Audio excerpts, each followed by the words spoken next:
almost like your cell phone's getting charged up at night. Imagine yourself plugging into the power of the universe. Cool. Or plugging into God, plugging into source. You could even say, depending on what you believe in, you could spend time with God for 5 minutes. Spend time with source. And I want you to visualize this bright white light charging up your body, charging up your cells, charging you up. And you just sit there and you receive this light in your body, and you do your best to just focus on your breath, get into your heart space, and let that be your sacred time for the day where you are receiving. You might receive a vision for your day. You might get an inspired idea. You might get a message come in or a repeating thought. You might receive nothing and you're just getting energy in your body. And sometimes I like to think, like, when I'm in receptive mode, it's almost like sometimes too, you're receiving maybe a download or guidance that'll show up later in that day when your head's out of the way. Let's link up with Krista on the FYX.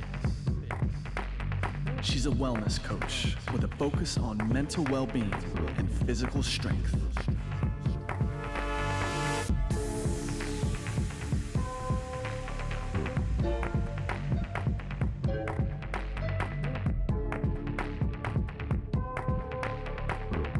What's going on, FYX listeners? Welcome to our latest episode of the FYX podcast. I am back as your host, Krista Huber, with a guest today, Amanda Marit. Amanda is a intuitive, a spiritual awakening coach, and just an all-around incredible human being. I don't even know how to fully and accurately summarize the conversation that we had in this episode because we really went all over. And after she and I finished the recording and we pressed the stop button, she said to me, she was like, that was fire. And it really was. This is the type of conversation that the two of us, I know I can speak for her when I say this, you will leave and hopefully just feel so energized. The energy that she brought to the conversation, her perspective, opening up about her own journey, how she got to where she is today, and the types of people that she works with. It's just was amazing because not only did she really just describe what she does so well, but she provided so many specific, actionable tips, tricks, advice, whatever you want to call it, that you can use in your own life starting today. One of them is a 5-minute meditation that she recommends that I would urge you to listen to the episode and allow her to describe it because she did a much better job than I could in kind of summing it up. But it's 5 minutes sitting down and almost treating yourself like a phone charger. Like you're taking in all of the abundance that you can receive from the world and just allowing yourself to have a great day off of that and bringing in the energy that you need to become the person that you want to show up as in your personal life, in your professional life, in all areas.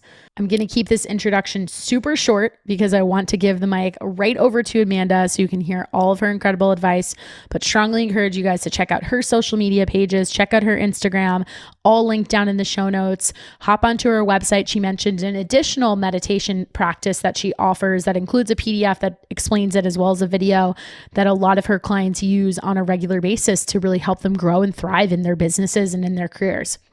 There's something for everyone in this conversation, no matter what your goals are. It was super timely with the new year at a time when we want to start fresh, think about all of the different things that we want to accomplish, but bringing everything back to you, bringing everything back to this idea of operating from a place of what you want, what you're in control of, and creating alignment in your life. So with that, let's welcome Amanda Marit to the FYX podcast.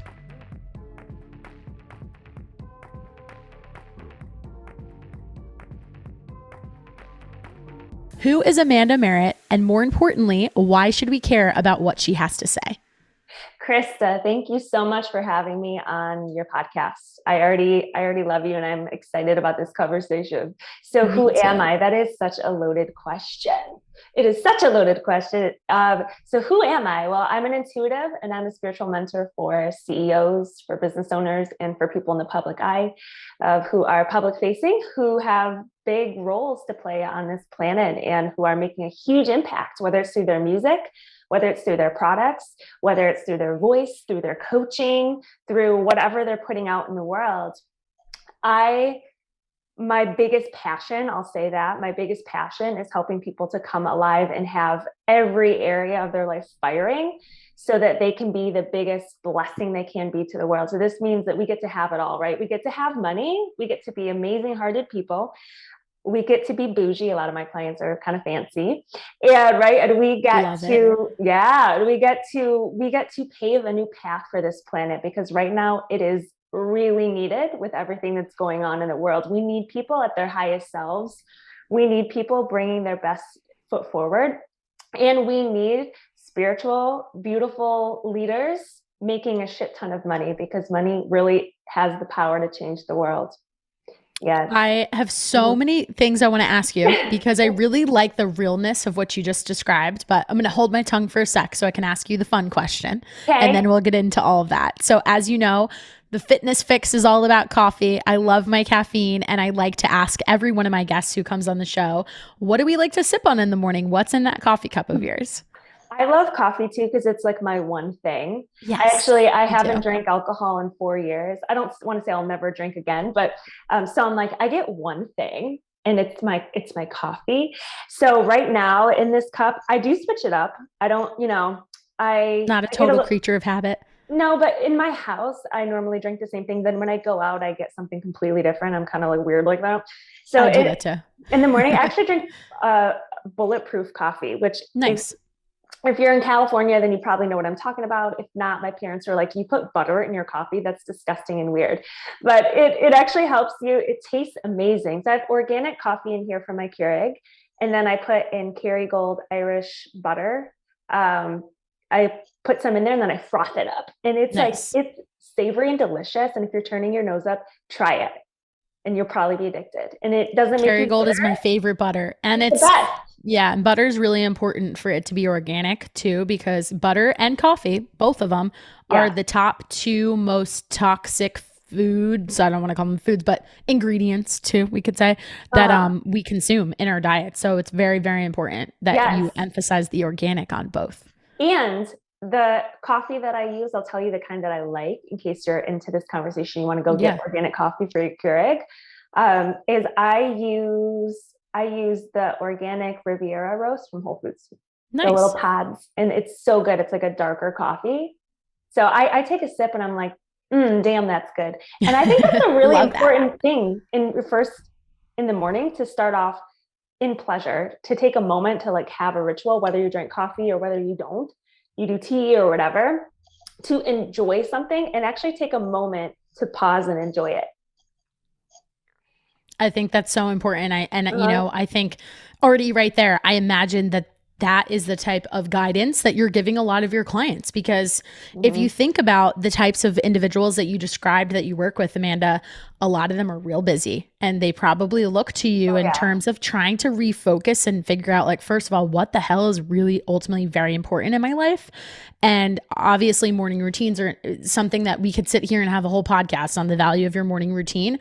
But I love the fact that you hyper focused in on that point of like starting your day with this like feeling of not even just like gratitude, but of that moment of pleasure to be like, okay, like I'm going to decide to have a good day today. Right. Like, and I can start with my cup of coffee. And I like to be playful with it too, where it's like, damn, that's good. Like, ooh, I've got to like, let this light me up for the day. Yeah. And let's use what you just said about like being playful about it. Cause I felt that energy come through when you said, I have a lot of clients that like to be bougie. And I think that one of the things I just want to like, let's debunk this right out of the gate. Let's do it. Being spiritual and having this awakening can come across as very woo-woo. And I think that over the last 2 years, there's been a movement and an emphasis on the power of manifestation, of visualizing your life and connecting with that sense of self and understanding that you are in control of creating your reality. But something I noticed right out of the gate in you describing what you do as a coach and who you are as an individual is you seem very real with it. And what I mean by that is, it's not meant to be this like, oh, I'm just going to give it up to the universe and just see what happens. Like, I get the sense without even really talking to you much that if I were to work with you one-on-one, you're giving me very actionable steps I can take to create this reality that I want and like learn to listen to my gut. So can you kind of talk about that? Like, can you talk about, I don't know what your stance is on this, so maybe just start with that. Like, why has some of this like spiritual awakening, manifestation, even throw meditation into there, right? Like all of these words have this sort of like woo-woo culture around it. And do you think we're we're actively changing that. Or I feel like you probably are. Well, I think that there's so many different perspectives on this. And I think there's different perceptions, and our perception creates our experience. My style is like what I came here to birth and breathe in the world is, well, first of all, the more that we have this full life experience, right? Like I want to have everything. I want to experience it all. And so do my clients. And material things they actually don't really fully make you happy if you're not happy already inside. But they're an extension of you, and they're an expression. And so for me, like having nice things is because there's so much intention too that goes into quality items, right? Like there's so even much how they're made, right? And they're the finest, they're the nicest. Like, when I get into my E-Class Mercedes, I feel the steering wheel and the strength of the door and the power of all that. Will actually knock someone's ass out if right, because the doors are so damn heavy. But I'm like, like I believe that it's a reflection of who we are, and the people that I support, whether it's I support coaches and entrepreneurs too. I actually have my own coaching certification. And so they get to learn and get trained by me in all these different ways. Is like, cool. Like we're here to experience everything. And if it's not your path and you really don't care about, experiencing the physical world and all that's possible, then that's okay too. But there's nothing wrong or bad about desiring more for yourself, wanting the most infinite life that you can create, because to me, the guidance and how this comes through from my inner being is that like we get to play on this playground of expansion and creation, and that's all it is. And we give things meaning, we give money all these emotions and shame, but it's really the source. It's all just this infinite possibility, this field of potential. So I'm obsessed with playing massive in the quantum field and what we can create, but not just what we have, how we feel. None of those things matter if you're not happy, right? But we get to have everything. And when you're feeling amazing inside, and then you have a wardrobe that matches, and everything fits amazing, and it's soft and it feels good, right? And your life is painted how you want, like it's fucking fun to play in that and to experience it, and be unapologetic about that. Because if anyone tells you anything different and it feels fear-based, then it probably is. And I don't live there. I don't live in fear-based reality. I don't do things the way society does them. And so I have to everything's kind of it's like womp, womp, womp, womp. Yeah. And I feel like there's a lot of that going on these days. You said it yourself in saying how important it is that we need these leaders, these executives, other coaches, people of influence, people to the public eye, whatever, anybody who fits into any of those categories, or even just the average person walking down the street with the way that they lead their life and exist in the context of this country, the universe, however massive you want to look at it, right? Like however far you want to zoom out, in order for the world to be a little bit different, let's say, than it has been, and getting us away from the direction that it's going. So with that point, I want to know tell me more about the type of person that's coming to work with you. Like if they find you, like whether that's, I'm sure like a lot of people get referred to you, but like what are some of the big challenges that someone is coming to you with? Like what does their life look like before Amanda? And then what are you working on with them to be what like his life like after Amanda's already a part of it? Yeah, it's so funny because what comes to mind immediately is I've had clients say, Amanda, it's like you gave me the keys to the kingdom. Because I came from a hustle mentality. I came from corporate America. I worked for the same company for 7 years. I got promoted 5 times in that span. And I was very much like, I will get to the top. I will have it all. I will be a leader. I will whatever. I just had my eyes on the prize. What industry were you in? Staffing and recruiting, actually. Okay. Yeah. So I managed teams. I was a project manager. I was also a technology recruiter. And I got to learn so much in that time that's helped me. And I got to this place in my career where I looked around and I'm like, no one's happy here. And it's kind of like I gathered what I needed and it was time for my life to change. But not getting off track too much from your question is those are the kinds of people that come to me is the ones who have either are building success for themselves at their next level, or they have gotten to a certain point and they look around and they're like, man, I'm grinding, I'm hustling, I'm living for the weekends, or I'm living for my time off. And there's got to be a better way. Like, there really is this new world that we are birthing on this planet where there is a little bit more of this spiritual piece to it, the feminine side, right? The Mm-hmm. intuition, the flow, the understanding that actually, because I have clients who are very successful who come to me, and it's so funny because they have more time on their hands. They're listening to their intuition more, and they're making actually more money. And opportunities are actually flowing to them instead of thinking that they're the ones out there like trying to make things happen all the time. There's a time and a place for both that masculine action taking and that showing up, because we need that too, right? We need to like, we're not just going to visualize all day. Like we're going to show up and actually be an expression in our world and share our gifts. And also, if we can combine that with more of the intuitive, right? Combine that with the understanding we can shift like how we show up in the world and who we are. We get to rewire a whole new version of ourselves. And when we partner really with with that part of us, our intuition, our higher self, I like to call it, with source, with the divine, with your higher power, whatever you believe in, the universe, anything becomes possible. And life starts to not only feel good, magic starts to happen. And you're like, holy shit. And it's the coolest thing ever for me to get to witness that from someone who's traditionally very just logical, linear, 3D. Mm-hmm. So let's use your story, because you like knew what I was going to ask you next. I wanted to ask you about how you got into this space, but let's use your story as like the example, right? Because I imagine that what worked for you and your experience is what ultimately led to you creating your coaching as a practice. So you mentioned that you were at this place in your career where you're like, I think I got everything out of this that I could, because I'm looking around and like the energy of what other people were giving you was not what you wanted in your life. I'm assuming is what I'm hearing from you. So was there like a certain event or day or something, like what finally flipped for you to make the decision to be like, this isn't for me? Because I think that a lot of people out there, when they're trying to decide to like make some kind of change, it doesn't have to be a professional one. Obviously that's your example, but I'll even give a personal example of mine. I almost 2 years ago now broke off an engagement, and it was like a really difficult decision to make. But I just knew I knew it was what I had to do, and it took me a little while, but I finally did it. And a lot of times people ask, well, like, well, what led up to this? So in your example of the professional example, like what was that breaking point, so to speak, for you to be like, I'm out, like I got to move on to the next thing? And then what did you do first?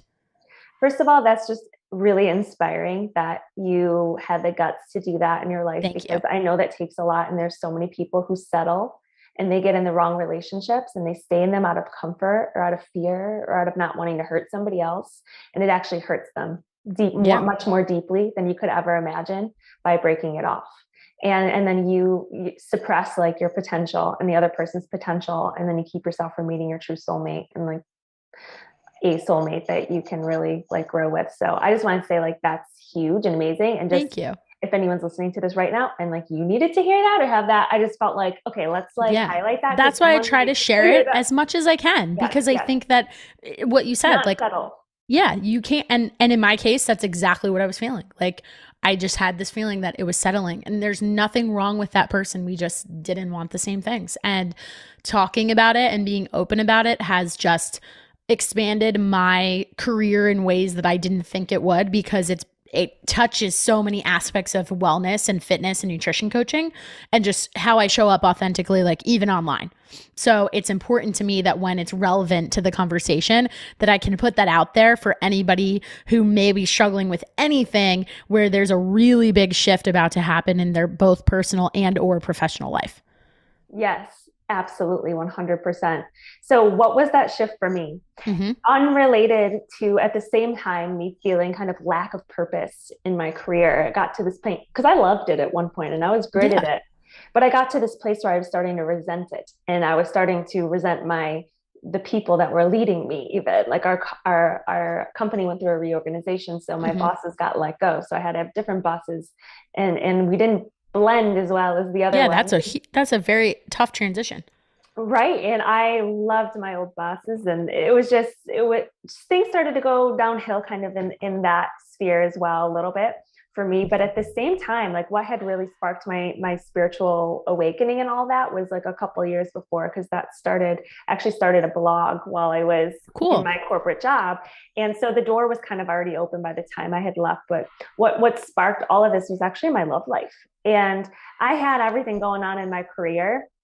but I just found myself attracting all the wrong men. It was like I couldn't see my worth in love, and I would accept crumbs from men who really didn't really want to commit or show up or emotionally available for me.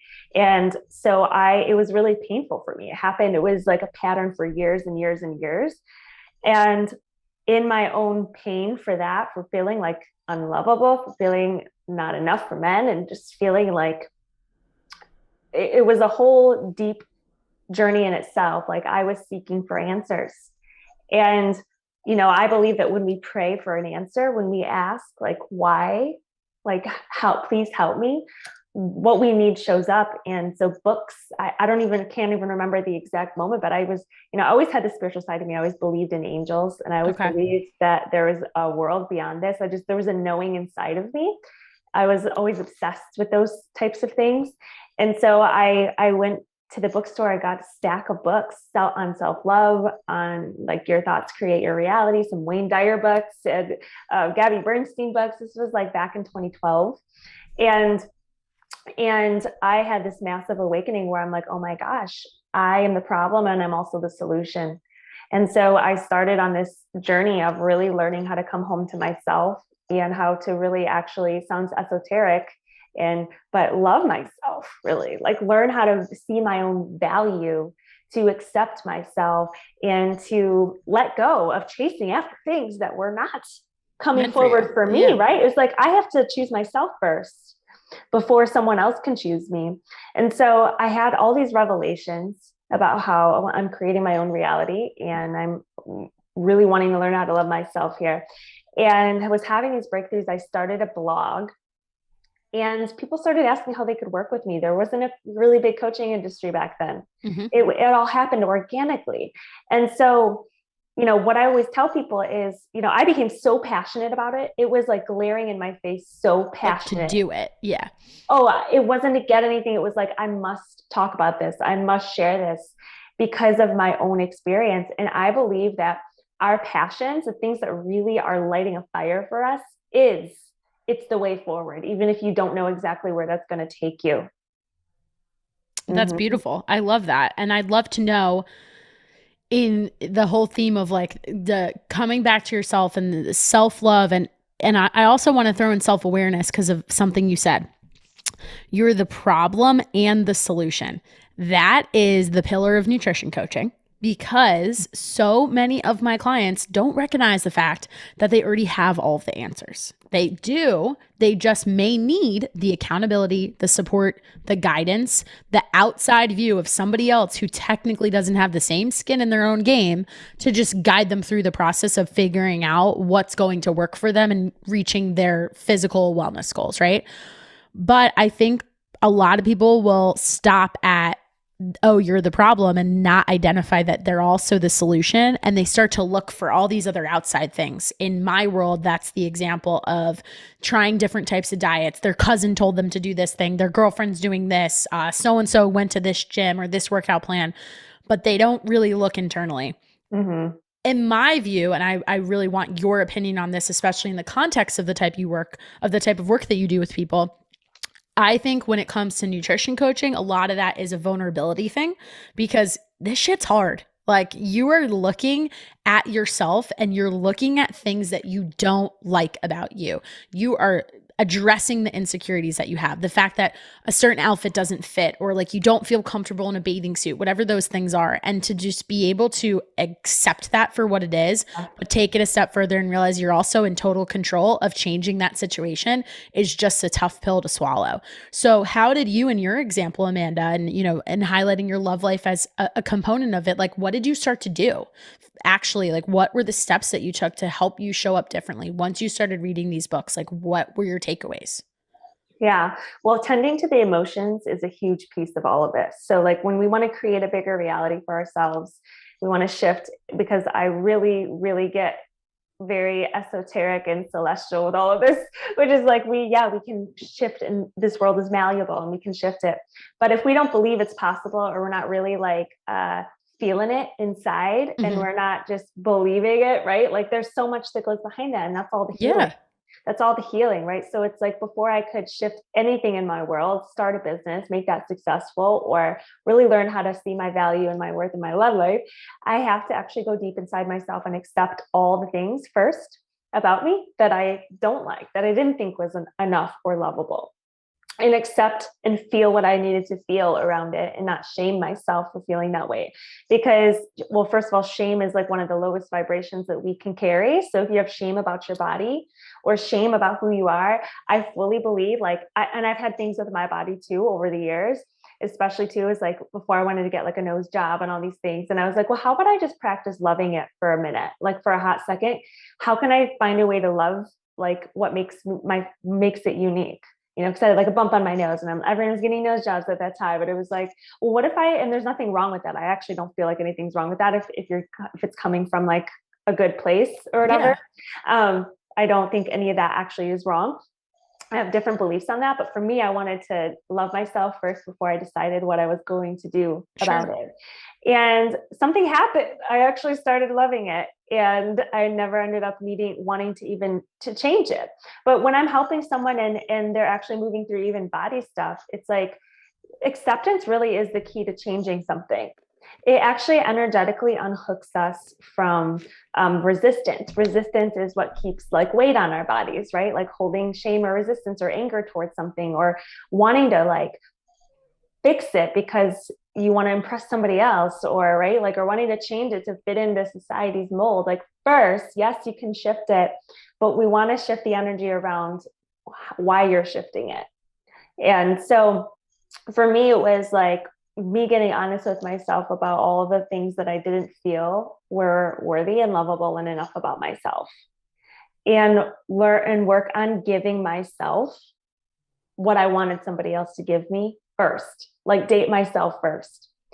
So it was like, if I was wanting validation from a man, why? And let me actually take a really deep look and give that love to myself. And this can stem back to childhood relationships with our parents or peers or loved ones, caretakers, and love that we feel like we didn't get from them. We'll go seeking for the rest of our life outside of us in other sources, right? So I had to take a deep look at all of my relationships growing up and what I feel I didn't get from those relationships. Even if I was given love, like sometimes we're just, as children, we take things a different way, right? Like we all have our own healing. We come into these bodies too as souls as well. And so, yeah, I just start giving that all to myself. And it was a practice of mine. Whenever I noticed I got triggered by something, upset by something, I would take a look from a higher perspective and say, like, if I took away this person, if I took away this experience, what's the pain that's actually, what's the buttons getting touched? Yeah. And then we work on healing that trigger. Then guess what? We stop getting triggered by those people, and we stop attracting those experiences in our lives. Right? So everything that I teach is very high consciousness. It's like our soul came in to learn lessons. Everyone's a teacher, even if we don't want to admit that. Everyone's a teacher, yep. Right? And it's a hall of mirrors we live in. Mm-hmm. So everyone's just reflecting back like what we're vibrating. I keep getting that guidance audibly. Life is a hall of mirrors all week for people. I'm like, you're stepping through a hall of mirrors, right? So if we don't like something that we're attracting or experiencing, it starts and begins and ends with the internal reality. So I know that was a lot. That was great. Yeah. Yeah, no, it totally did. And then to build on that, you start cluing in, you're able to better listen, you're able to come back to yourself, love yourself more. Then when or what occurred for you to make decisions? Like, for example, you mentioned to me before we started recording that you have very clear visions of moving and living in different cities. Like, how did you start to actually see those things on a regular basis? And then from that point, act on it and be like, okay, I'm going to go do this. I'm going to go do that. Because I think that's very scary for people. Like, so that's what I want to know, because I think listeners can be like, there's no way I could actually do that. Like, it sounds cool in theory, but I couldn't do it. So I made a decision years ago that I was going to be in an agreement with my higher self. We all have a higher version of ourselves that's guiding our lives, our soul, whatever you want to call it. And I said, soul, take the reins. I want to live my highest life. I want to live a big life. I want to live a full life. I want to live a bold life. I want the most amount of love, abundance, joy. I want to make a huge impact. I want to live a life that is guided by my heart. You can call it that too. Our heart is really a portal to all of that.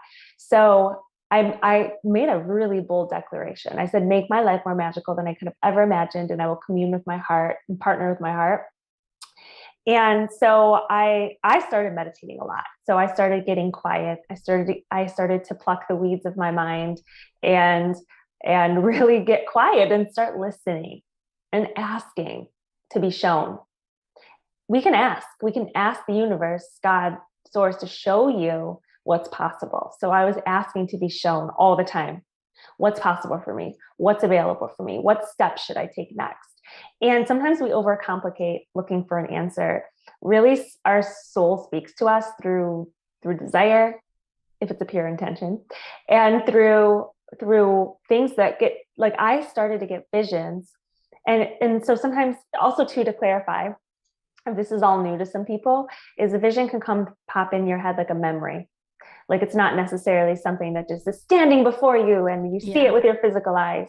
We see it with our mind's eye a lot of times. So I actually I couldn't get San Diego out of my head. It was like in my ear every day, loud. I started seeing people on my Instagram who lived there. Actually, handsome men. I was like, oh, like-minded handsome men are living in California. Yeah. And I was living in Florida at the time, in Tampa. I'm originally from Michigan, but I was living in Tampa. And I started getting this nagging feeling like I needed to go to California. Like, it was so nagging. It was annoying. It was so fucking annoying. Like, I would wake up every day and I'm like, why can't I stop thinking about it? I've never been there. I'd never even been to California. Okay. Because that was going to be my next question. Had you ever been there? I'd never even been. But you were getting like essentially these like clues even. I love the example that you gave of just seeing it on Instagram. I'm big into like those types of, we can call them whatever we want, like signs, subliminal messages. I have a friend that calls them, I think this is like a really cute way to think about it, like God winks. Like somebody winked at you and was like, hello. Yeah. Mm-hmm. Yeah, God winks. They are God winks. And so because I asked to be shown, like when you trust that when you ask to be shown, you are going to 100% be shown in the perfect timing. So it's like letting go of like, just trust, like you are absolutely without a doubt, your soul's going to speak to you. God's going to speak to you. Source is going to speak to you. The universe is going to show up for you. So when you ask, get out of the way and expect the signs will start to show up. And synchronicities will start happening where it's like you hear the same person talk about the same book in the same week. Mm-hmm. And you're like, okay, that's probably a sign. Let's go get the book, right? Or if someone keeps repeating the same town to you, or like me, it keeps coming in your head and you're like, this is annoying.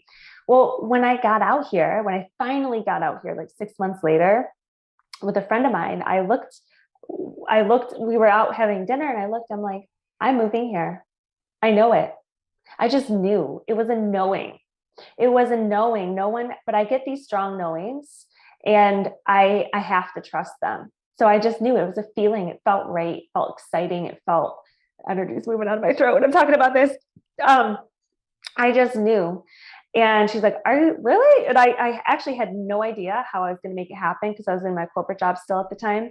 Yeah. And I didn't have money saved up. So I was like, how am I going to do this? I moved 4 months later. They let me keep my job. Like, everything was so seamless. I mean, there's so many magical, we want to talk about God wink too, real quick. Even when I was there, I asked for signs and I was seeing all of these numbers, repeating numbers everywhere, which is also could be a sign. Like, 1 1 1 1 1 1 7 7 7 7 7 7 8 8 8 8 8. I'm like, oh my gosh, but I could feel something. We actually went on this hike and to a beautiful place called Torrey Pines. If anyone's ever been to San Diego, I ended up moving. I don't live there now, but I moved to Solana Beach in Encinitas area. But we went hiking in Torrey Pines, which is an ocean view, mountainous place. So stunning. And I said, universe, if I'm supposed to move here, give me a sign. This was so crazy. So we walk up to a bench that's overlooking the ocean. You know how they say, like, in memory of on those benches? Yeah. My birthday was on the bench, January 7th. That's so weird. Also, happy almost birthday. It's coming. Thank you. I know. January 7th was on the bench and I was like, my hand went over my mouth and I was like, are you kidding me? And Like, even the fact that you notice that too, right? I think that's very uh-huh. important for us to emphasize here, Uh-huh. because it's not like this sense of like, oh, I'm going out seeking these things. Like something was going on for you that you went on this hike and you got to this bench and you happened to read that. Like think about all the sensory experiences that you could have just from like taking in the ocean, looking at all the nature and surroundings from that hike. But like there was something going on that you went to go look at that bench and you happened to read that date. Yep, it was. There's other things too that happened that were just mind blowing to me, and it Mm-hmm. was like accompanied with a feeling as well, where it Yeah. was like I didn't even need the sign; it was just an extra little wink from the universe. And it was the best change I ever made. Everything changed in my life when I moved to California, and everything started taking off in a very short period of time, really. Mm-hmm. Now, I'd love to know, and if you mentioned in the types of people that you work with, like just the aspect of them being in a either a powerful position of influence or an artist or Yeah. something that's like open to the public eye. Uh-huh. How much of like that environment in terms of the person's like career or just their place within the world do you think may diminish someone's ability to like really trust themselves and like listen to themselves for these signs? Because I feel like that's got to be a really big factor. So I'd love to know, from having the experience of working with a lot of people, is that a big trend? Oh, of course. It is with every single person, no Yeah. matter where you are, no matter who you are, no matter what environment you are. Because I also support a lot of female entrepreneurs. Like I have a Hmm. mastermind, so I get to see them and my coaching certification and people who are public facing. And, for those types of people specifically, because you asked, is there's so much pressure on them to be Yeah. perfect. Like There's I'm so much. thinking of when you said musicians, like, and it is like the odds of somebody finding your music and just like getting into that industry and the aspects of like, well, I have to look a certain way and I should dress a certain Yeah, way and my music should sound a certain way and I have yeah, to do these things if I yeah. want to make it. That's really where like my mind was going with asking you this Mhm. question. Right. And like the type of people that I serve are the people who know they're meant for more, right? So it's Hmm. like they've gotten to an immense amount of success but they've done it on somebody else's terms. Terms. Yeah. And they were forced by their label to sound a certain way or to share in a certain way, to show up in a certain way, to dress this way, to be this way, to fit in a box, right? There's so much And they're pressure. maybe like, I can't keep this up anymore. Like it's not agreeing with them Right. internally. Right. And they are awakeners. So I support people who are having spiritual awakenings Hmm. or, right, they come to me because they understand that they're actually meant for even more than they've been doing. They've already been Okay. making an impact, but now it's like they turn the switch on and they understand that they can make an even greater impact and change their world with their voice or the types of movies they're in or the types of products they sell or through their podcast, right? Like they understand that like there's a bigger mission now that's ready to come forward. And that's where I get to pull that out of them and help them come alive to their own power. I get visions for people. So like how I help people to move, like step into their greater vision and really like move beyond it is also very intuitively done. So it's So if like, I were to have like a one-on-one coaching session with you, for example, like describe that experience for us, if specifically in the context of what you just mentioned about having visions for people, like what mm-hmm. does that experience look like and how you kind of work through that together? Yeah. So specifically for my clients, because now they're really in depth packages. Like when I do one-on-one, it's Yeah. very, very limited. So something like that, actually, we actually usually start off or in the first month do a 2-day private retreat in person where we do Okay. deep dive on everything. So I can get Yeah. a sense for what are they really struggling with? Mm-hmm. What is really holding them back? And as we start talking, I start to get pictures and images and Sure. like, okay, I just saw a vision of you doing this or doing that. Or Mm-hmm. I've had clients like in my mastermind, for example, where I'm like, hey, I had a vision of you creating a certification program. And they're like, oh my gosh, I had that thought yesterday. Like, how are you reading my mind? Right. And Cool. it's like, right. And then we create it together and then we blow it up together. Right. And it's like, so I can sit down and see when I start talking to someone, like, ooh, I get visions of like what their soul is pushing them to move into. And the thing is, there's not just one way, right? So I'm careful with the visions I get, because I also want people to understand that there's not a set in stone plan. We have free will, right? There's unlimited timelines. This is just like a possibility that we could create together if it feels good. And then I can see too, what is actually holding people back from getting there. So the fear might come up, and then we'd be like, well, Amanda, yes, that sounds amazing. And like, kind of makes me want to throw up, like sharing that I'm more spiritual with the world. Or so then we work through those things together, and I'm able to help them move the fear, to heal the fear, to transform it, so that they can not be, have that, hanging out in their field, holding them back from taking action, showing up and being their highest self. And then from there, we manifest the fuck out of whatever we're creating. So let's talk about the manifestation part. What does that look like? Because you just said there's so many different ways we can do this. And I'm really glad you brought that up in saying, like, this doesn't mean we need to do this tomorrow or overnight. There's no timelines. Like, it's just, there's multiple paths of getting there. Yes. But I think, if I'm correct in understanding what you've described so far in your perspective and approach, like, the big piece of this is also understanding that you control these outcomes. Like, you still have to take the steps. Like, this isn't just going to magically happen. So talk to us about that, like what to you manifestation means, because I think it has become like a buzzword. Totally a buzzword. So I like to interchange that with shifting reality. Okay. Because to me, it's like we have the opportunity to step into all sorts of different potentials in our life. And yes, call things into our experience and manifest them and create them, co-create them with the universe.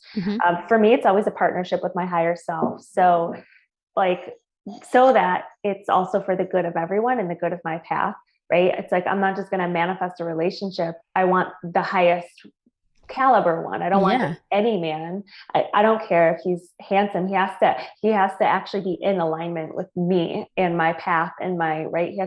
There's also that we partner with our higher self and the universe and God and source when we are manifesting. But in truth, we have to, because we are infinite creators, we actually are driving the ship with our intention and with how big we are allowing ourselves to dream. It's like some of the guidance they gave me yesterday at a call I led was imagination is a portal. So we start there. What is your wildest imagination? And like when people come into my world, because I'm here to support people who are like world changers, I'm like, what is the dream, the vision that keeps you up at night? Or the one that you like been writing down or thinking about that you're like, ooh, that would be amazing and really cool if that happens. Like this is my sky high dream. And I'm like, okay, then why aren't we moving towards this now? Right. Because it's not going to create itself, right? Like we actually are co-creators and we're manifesting in every moment. So we want to create a big intention and something that excites us, a vision that excites us. And then together we can bring that to life. Part of it is getting your energy in alignment. Yes. Part of it is visualizing and starting to embody that version of you. And then the other piece of it is absolutely taking action towards that, because things do show up very magically in my life. Like I've met clients out at coffee shops, randomly, hair salons, bathroom lines. Things do come to me very synchronistically. And they also come to me from a traditional channel, right? Yeah. Like getting on a podcast or showing up on social. And so we also want to take action in alignment with the inspiration and partner with the universe. And then that's when really amazing, cool things can happen. Sometimes even out of the blue, but we definitely have got to take action. And how do we get clear on, this is a loaded question, so I'm sure you could give me a million answers, but first thing that pops into your head, how do we get clear on what's in alignment with us? And I'm asking you this question because, to go back to like the personal life examples, I see this a lot with my girlfriends, like especially the age that I'm at currently. And like, I have a mix of friends, like some people are getting engaged and married and they're into that phase of their life, or some are like really frustrated with the dating scene these days, especially with the last 2 years and COVID and not really bringing a push into online dating. And like, I have one friend in particular, we talk about this often because she's done different like programs that help you find that alignment of, and you use the words like attracting a partner that's not just looks a certain way, but is in alignment with like who you are, who you want to be, etc. But I think a lot of people just they can't wrap their head around what that even looks like to start with. And I'm sure a lot of it goes back to what the work you described and coming back to yourself and prioritizing that self-love. But give us some, like tangible things that we can do. Like, where do we start with something like that? Because I'll talk to my friends about that. And other than this one friend I'm thinking of, they think it's like crazy. But I'm a very firm believer in it because I could tell you crazy dating stories. But then I can also tell you, like, now that I've met somebody that I know is totally in alignment with me, I felt it immediately, like right away. Mm-hmm. Yeah. And that's your intuition speaking to you, right? Well, first of all, I don't believe we have to go out searching for it. I believe we have to get ourselves out there in the world. Okay. But here's the thing for me is when people say dating's a numbers game, I'm like, that is not in my world. That sounds horrible. It sounds fucking tiring, horrible. And it sounds exhausting. It sounds low vibe to me. Right. The thing is, you got to follow what feels good. And for me and with my clients, they've met their partners in all sorts of different ways. Sure. The universe is powerful. You could meet your partner walking down the street. You could meet your partner while you're pumping gas. You could meet your partner in the bread aisle at Target. I don't know. You could they could slide into your DMs. You could wake up tomorrow and say, I have to go on that dating app. That's your guidance. Follow your intuition. Follow what feels good. And if it doesn't feel fucking good, don't do it. And I hope this gives someone relief. Like if you don't want to be on the apps, get off the apps. Yeah. Tomorrow you might be inspired to. You want to follow your inspiration. But here's the thing is also, and also there's certain things that we can't control the timing of. And when you're meeting a partner, divine timing is at play. And what is divine timing? It's not like August 1st is divine timing. Your soul says August 1st, bring them in, right? Divine timing is when you and them are ready. Because in truth, like I just got chills down my legs, and I have yet to meet my partner, right? But I've seen many clients meet their partners.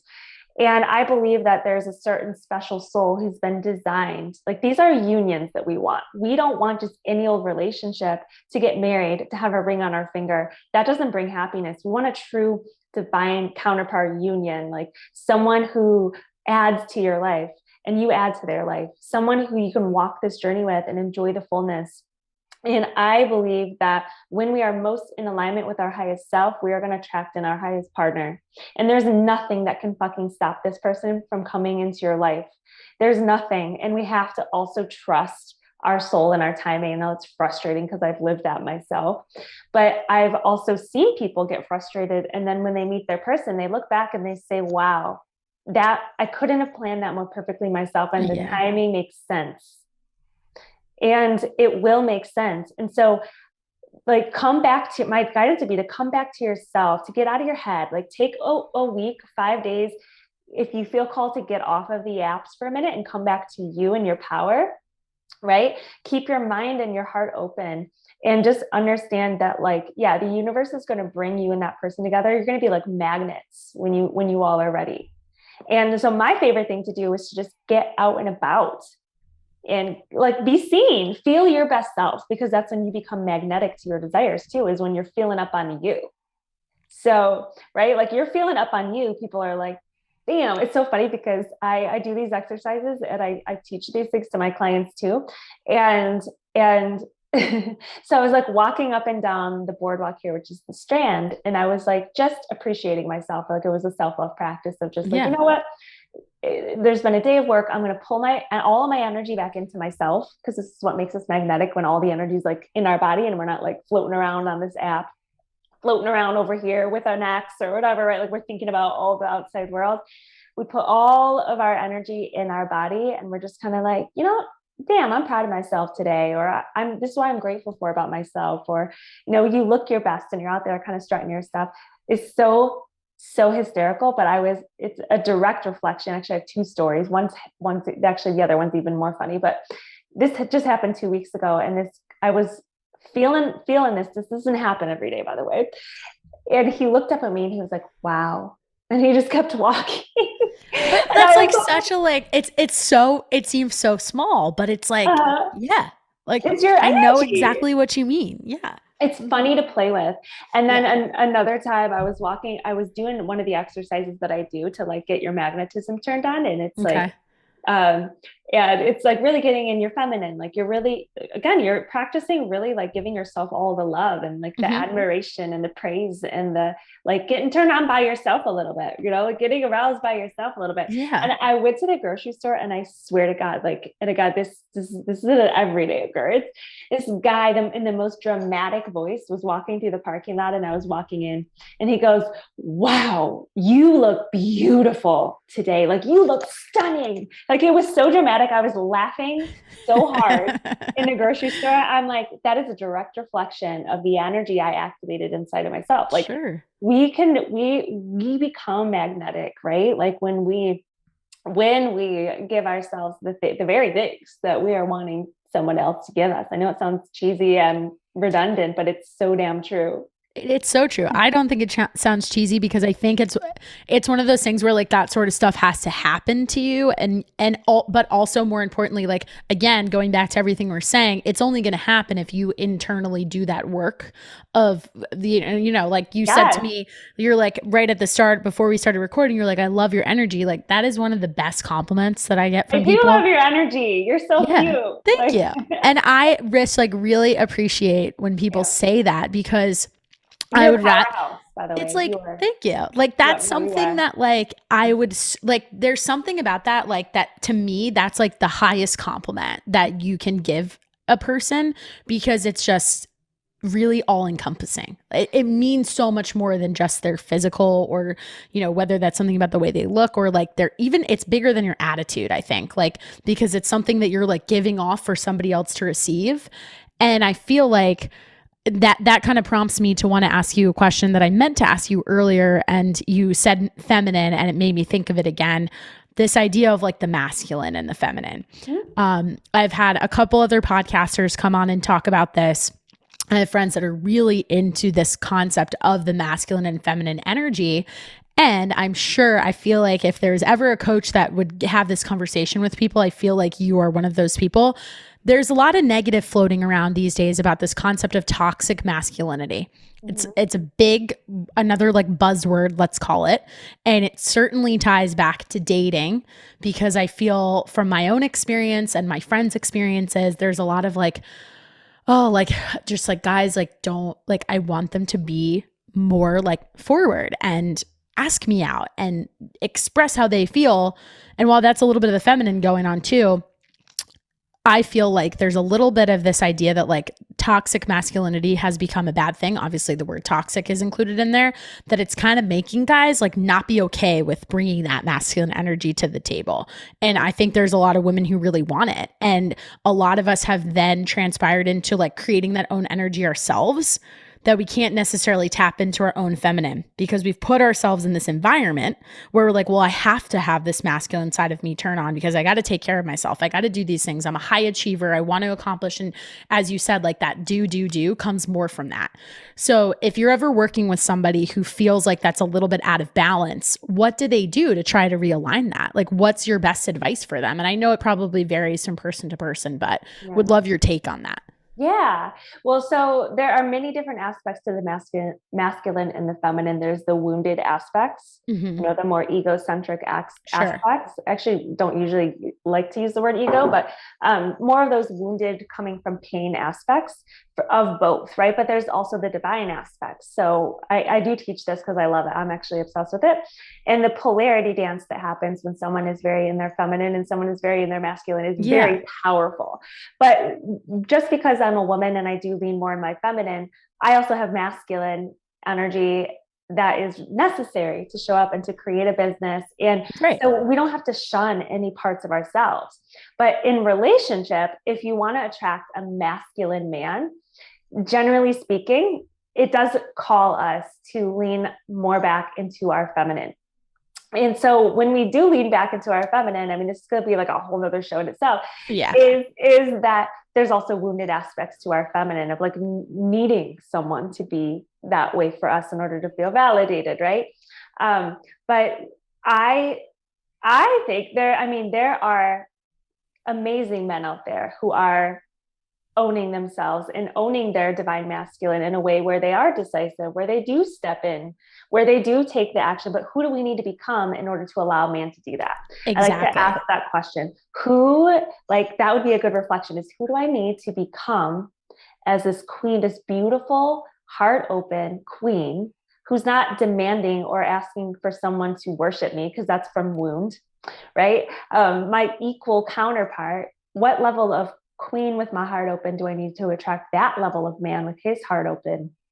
They exist, but we have to become it first. And it's not about being perfect, because you'll never be perfect. The man will never be perfect, right? But if we walk around expecting these toxic traits, or we walk around saying like, man, there's no good men that exist, like then that's what you're going to keep creating. Because we're putting that out there. Yeah. And that's what you're focusing on. I don't come across those men. I don't attract them into my life. I don't attract them into my life. And it's because I'm not putting my focus there. I've been working on my healing for so long that the types of people, men that come into my life, whether they're friends or whatever, even are incredible men who show up. And are they perfect? Hell no, no one's perfect, but they honor women. Like, they are creating big shit in their world. They're not into drama. And also, I don't accept that, right? So like, if that kind of behavior were to come in, like, that's not an energetic match for where I am. Like, it's not going to land. Like, that person's not going to be in my life. I don't play that game. So I'm not here to fix or change someone. I don't play that game. So therefore that's not a part of my experience. And the universe knows that. I have a boundary up. So I can also sense that. Like, if I were to be on an app, I'd be like, nope. Right. Like, right away, my energy would be like, nope. I can intuitively sense, like, it's just not it's not the same level. I love that advice in the reflection question. I think that's so helpful. And I think what you said about like having the boundary too, and then providing the example of like, that's just not even a focus in your life, so it's not coming to you.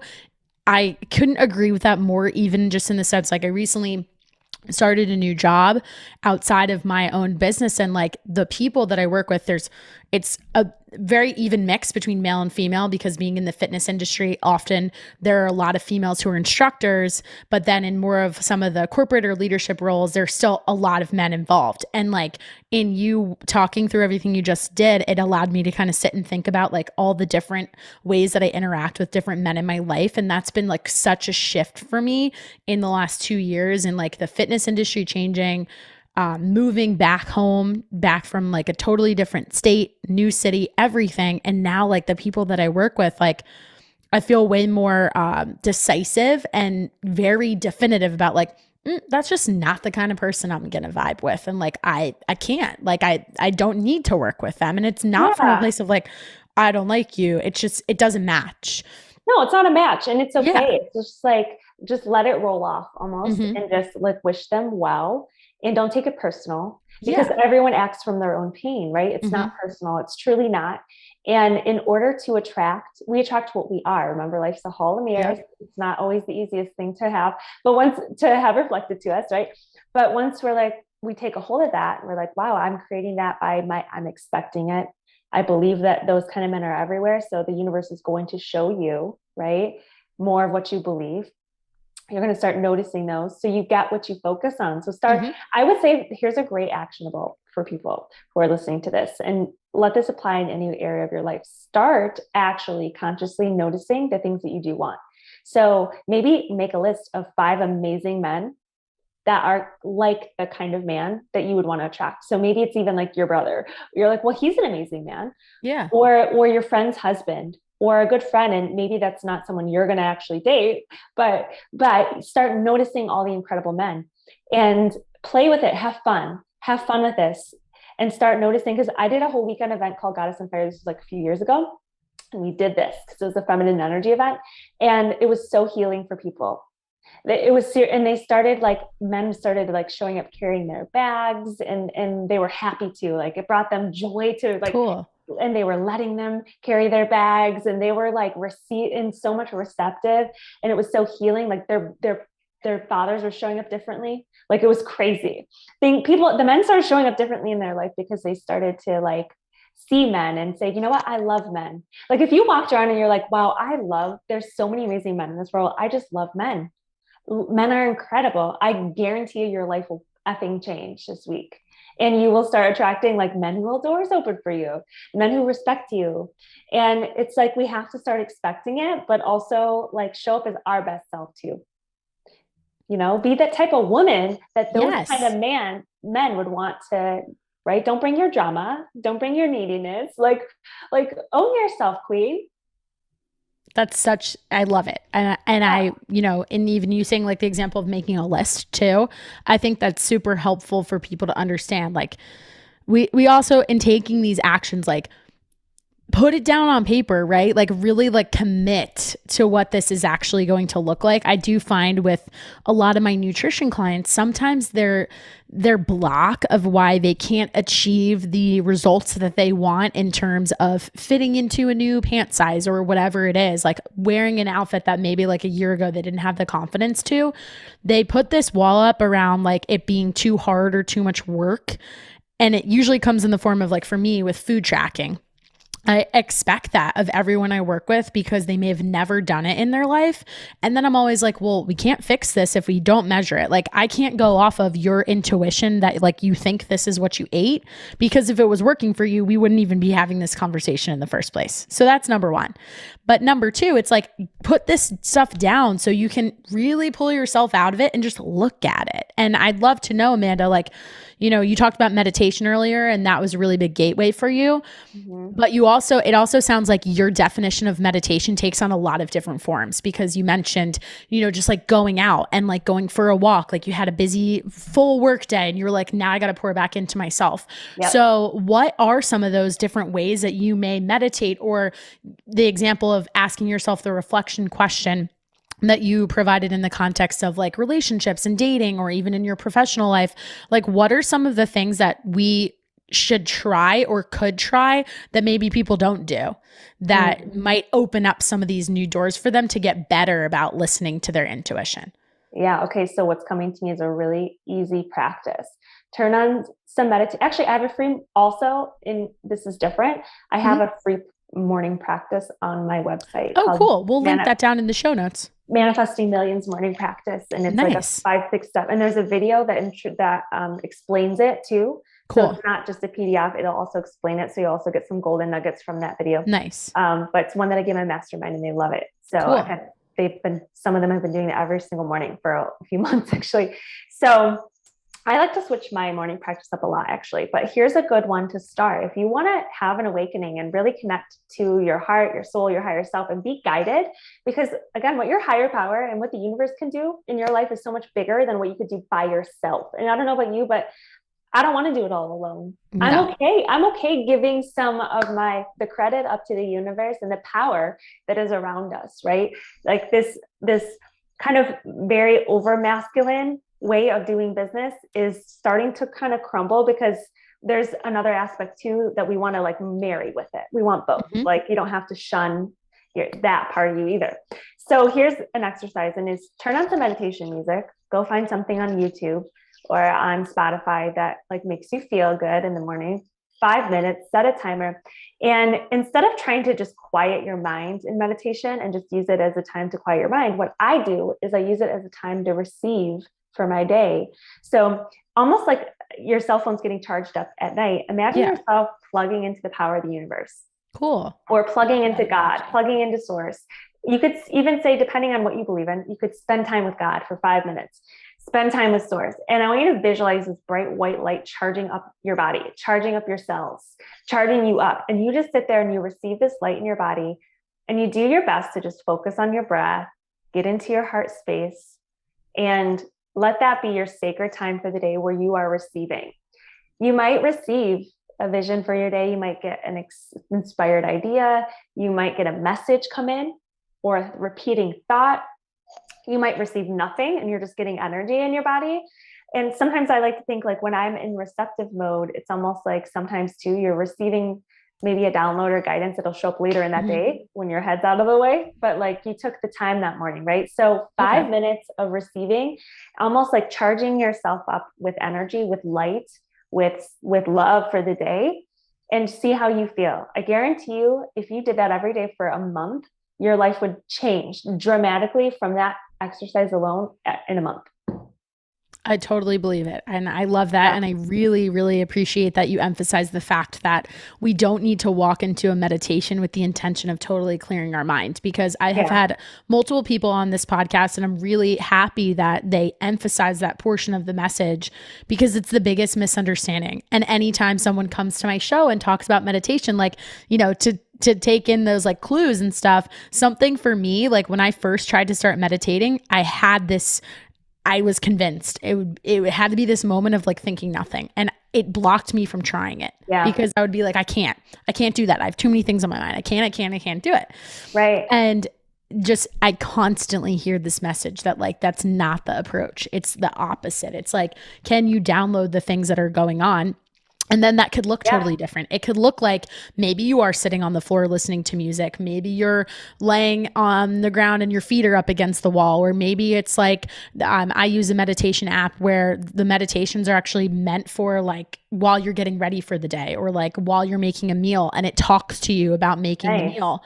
And I found for me that those are way more accessible, because I do have this attachment that it's something I need to work on. But like the whole idea of like being busy and productive, like being such a driver of my worth. And that is something that I know, like I acknowledge that for what it is. And it's something I don't want to be so tied to, but realizing that it's there has helped me kind of like step into the next step of being like, okay, I want to be able to meditate. So I need to change my definition of what this looks like for where I am right now. And it's the same exact thing with your fitness and your nutrition, because so many people, I just recorded 2 podcasts about this in the last 3 hours.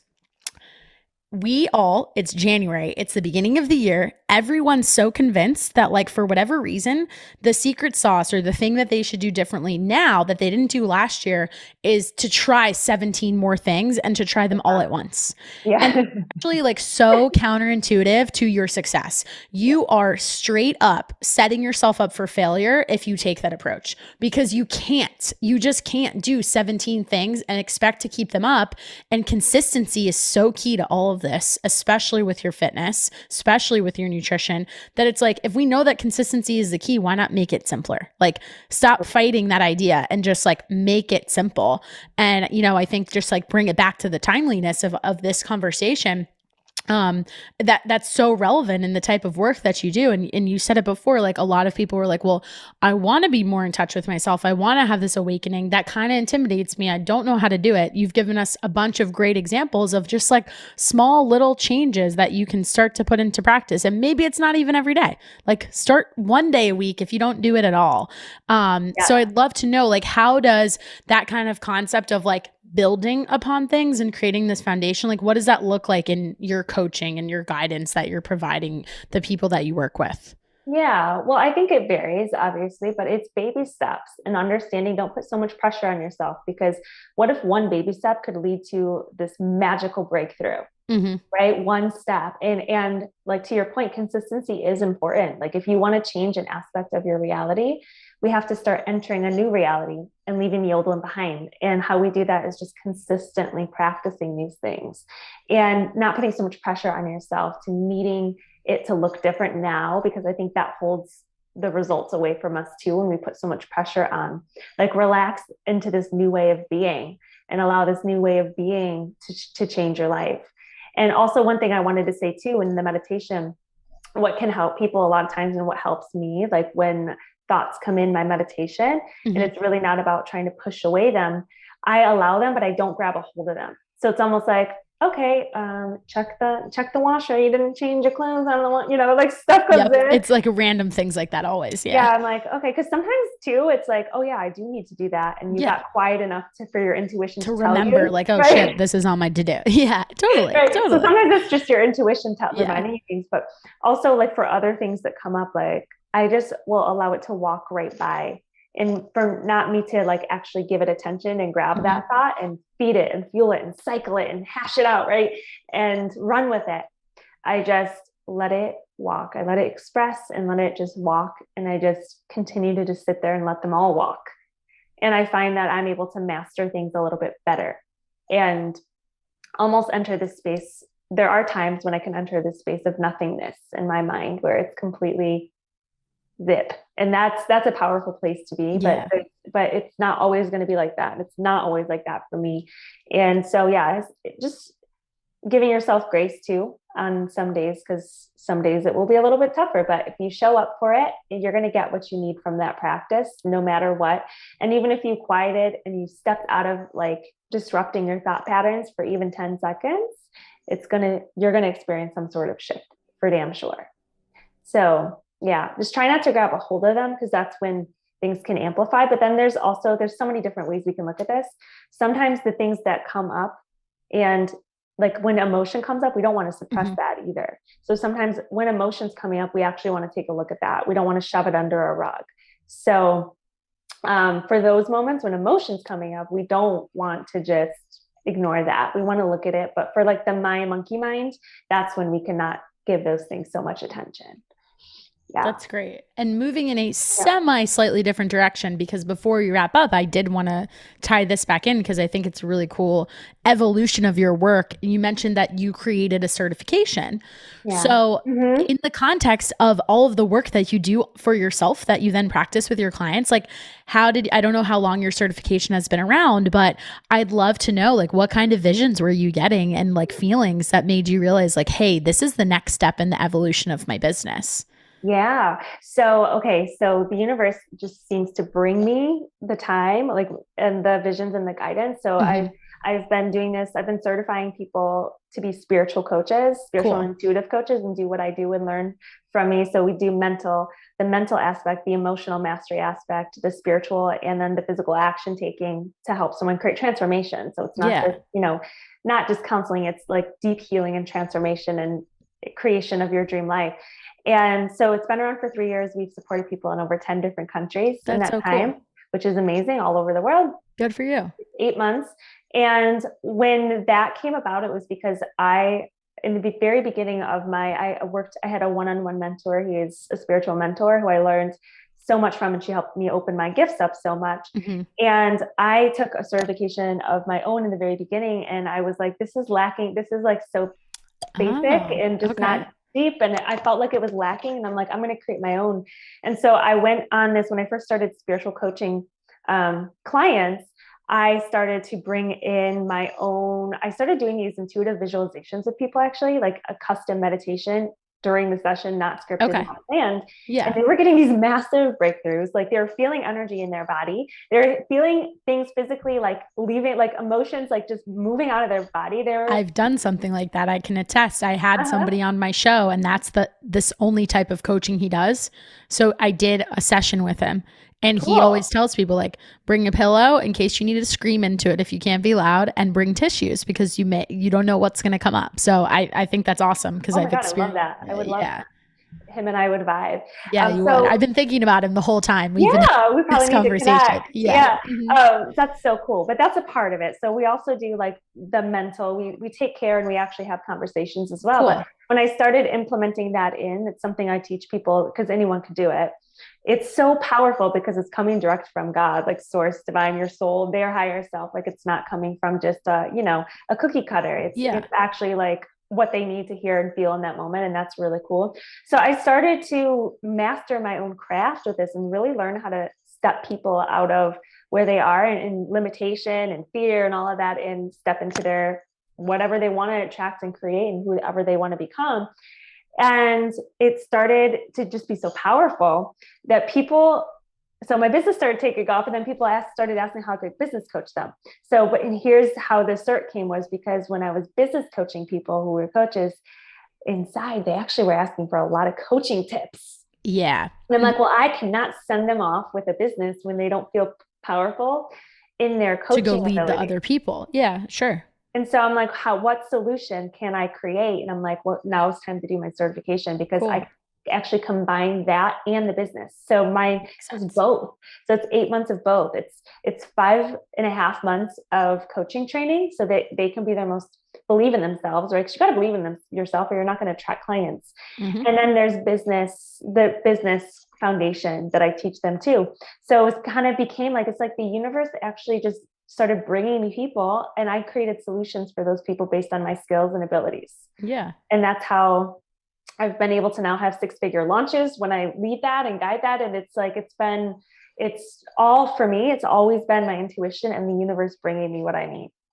That's awesome. I love it. Yeah. And that makes perfect sense. Yeah. Like, and I think too, it's really a testament. I was just having this conversation with someone who was interviewing me in the coaching space. People are so quick to say, oh, it's really saturated, like do something else. But like everything you just described is one, very unique, and like it allows you to really niche down, which is so important from the business perspective. Yes. But two, it's like you described all that. And then the reason why I asked you the question is because I knew it would have made sense. Like the evolution of how you got there, like it makes perfect sense. Yeah. And then it makes sense to how you then created this model where those two things are combined. Like, so it just kind of like, for as much as we've been saying like, oh, this isn't necessarily about like logical steps and like taking steps, it actually is totally logical, right? Because like these things are coming to you because they're supposed to. Right. Yeah. Yeah. And so that's how we can, and it felt good, right? It felt exciting. Yeah. It felt like, oh, I have a solution. Cool. And it's like the universe is going to use all of our abilities. And so this is where like we get to really, really, really trust. And when you live from this template that I'm talking about, where you partner with your higher self, the things do come to you. And then in it, and because my standard is abundance, then the abundant things will come to you, right? And abundant ideas will come to you that can help you to create massive success. And we don't want cookie cutters of everyone else.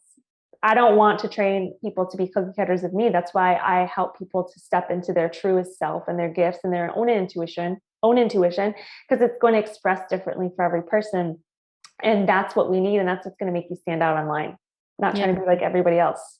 That's the quickest way to fucking blend. So true. And I that may be your standard is abundance. That may be my favorite thing you've said so far. You've said so many things that I really love, but I think that just encapsulates everything so well because it directly ties back to your mindset and every decision you've made and like what you choose to listen to and the feedback you're getting and helping yourself find that alignment internally. I just think it's such a great way of saying all of it. So I want to be respectful of your time too, because I'm sure I could talk to you for hours. I know. I'm like, know. oh my God, the time went. Yeah. And like you said, when you started talking about masculine and feminine, we totally could have a whole podcast just on that. But so that said, we're 100% going to have you back on the show at some point, Amanda. I would love that. This is so fun. Yeah, this has been fantastic. And I know the FYX listeners are going to get a lot of value out of this conversation. Even if you only listen to the first 10 minutes or the last 10, like there's just so many little snippets and nuggets that are packed into here that I think can help somebody in any aspect of your life. But before we officially wrap it up, I do like to finish off each episode on a fun note with a little lightning round, like short, quick questions about anything random. Like I don't prepare these. It's just more of like you personally and things that you enjoy, maybe related to the conversation or totally out of left field. So You ready to go? I'm ready. All right. This first one might be hard for you, but I'm dying to know. Do you have a favorite all-time book? Like you mentioned that you read a bunch of these self-love books. Like, is there one that pops into your head that you're like, if there's one book somebody can read, it should be this one? Oh, on my journey when I was first starting out, actually Gabby Bernstein's Spirit Junkie is a really good one. She's awesome. I love her. Yeah. Mm-hmm. What is your favorite part about living in California? We talked all about your journey of getting there. So now that you've lived there for years and in a bunch of different places, what's your absolute favorite part? Like, how has it really transformed your life just in like the environment? It's so expansive here. Like when you get on the top of a cliff and you look down and you see all the pristine, like the flowers and everything. And just like, there's so much abundance out here. And that expanded my mindset just being out here. Mm-hmm. Cool. I love that answer. Mm-hmm. Do you miss anything in particular about Michigan or even on the East Coast with Tampa or anything? I miss the food in Tampa. Tampa has amazing restaurants, like foodie restaurants. The food's actually incredible. I miss the food. What is your, if you can only eat, and this is more of like a nutrition thing or fitness thing, keeping on the food topic, if you could only eat one food for the rest of your life, like if you had to pick an ultimate favorite, what would it be? Doesn't have to be healthy, does it? Nope. Anything you want. Shoot. Oh my gosh. This is maybe the toughest question you've presented me with. I'm very basic and I just really fucking love pizza. I could probably eat pizza Great multiple answer. times a week. I love pizza too. That's a great answer. Love it. Basic. We didn't really talk about like anything with your personal wellness outside of like more of the mental and spiritual, but what do you like to do to exercise? What do you like to do for your own workouts? So I live about 4 houses from a boardwalk that's right on the ocean. And so Nice. I get out multiple times a day, whether it's a run or a walk. I don't really love to run that much, but Me I neither. get out to brisk walk and get fresh air. I absolutely need to get back into some better fitness habits. We're going to be honest with ourselves here. Appreciate it. It Yes, going came to from be the on. realness, so Oh, thank pay you. for the realness. Yes. Yeah. What I really love to do is kind of non-traditional with my fitness is like, I love dancing. So Cool. like for me, I'm going to start taking dancing lessons again now Nice. that That's things so are, fun. kind of like lighting up, like, well, I don't know, in my world, they're lightening up with everything going on in the world. And, but one thing I do every single morning before I go on my walk is because that also helps me clear my mind and get inspired for the day, but move my body a little bit. So I do that is I also drink a full glass, non-negotiable of organic green juice Nice. when I start, before I drink my coffee or right after I drink my coffee before I start my day, so that something nourishing is going into my body and my brain is feeding off of that in the morning. So that's a really important part of my day. And I take supplements too while I'm doing that. Love it. And Mhm. I know I asked about books. I don't know if you, as much as you may be interviewed on podcasts, I don't know if you listen to podcasts often yourself, but if you happen to, you have any favorites? Oh my God. Lately, I've not been listening to anyone else's podcast. I've kind of been in my own creation zone. Okay. So I don't think I can accurately answer that right That's all now right. because I haven't Well, been let's listening. piggyback off of Yeah. that. Where do you find a lot of your inspiration? Like, is it really from the getting outside in nature, going on walks, or like what helps you create that, like Yeah. that flow? Yeah. Well, life experience. So life is always teaching us. So I'm always taking the golden nuggets out of my personal experience, things that I coach my clients with, gives me a lot of information and and also intuitive guidance. So I actually spent quite a long time not reading anyone else's books, not consuming Okay. anyone else's stuff so that I could be a pure channel for what wanted to flow through me. So it didn't sound like everyone else. So Yeah. that's been one of the reasons why I haven't. So I'm actually starting to write my book now, which Well, is my question was going to be if during that time, did you do a lot of writing? I did do some writing. Okay. I did do some writing, but now is a time when I'm being encouraged to really like light a fire under that because Cool. there's a book inside of me that's about to be birthed. So Awesome. That's yeah. so exciting. Well, I will be a reader of it. So you just let me know. And that, hey, whenever it's done, I know that those things can take some time. So no pressure. But that's always a great time to come back on a podcast so that we can start Yeah, your yeah, tour yeah. of pimping out your book. We would love Pimp to have that you book part of out, that. girl. It is Yeah. going to be this year. It is. I Awesome. already have the title and everything. So Great. That's so exciting. Well, I can't wait to hear more about it. But the very last question, the final one, what is your shameless plug? Like, if you could only have one takeaway from this conversation for the listener, sum that up for us. What would it be? mm, if you decided in this moment to merge with your heart and devote yourself to living your best life and be your highest self and like really partner with God, source, the universe, your higher power, this year will blow your mind. It will blow your mind. So do that 5-minute meditation every day where you just are drinking in light into yourselves. You're receiving, like you're charging yourself up for the day with energy and light, and start to listen to the inner nudges. And it might not be easy because it might ask you to let go of things. It might ask you to leave a relationship. It might ask you to move. It might ask you to start a business. It might ask you to do uncomfortable things. But when you follow that, your life will become a miracle and you will become a miracle to others. So well said. Well, Period. yes, seriously. That amazing. I love it. You're awesome. Absolutely love your energy right back at you.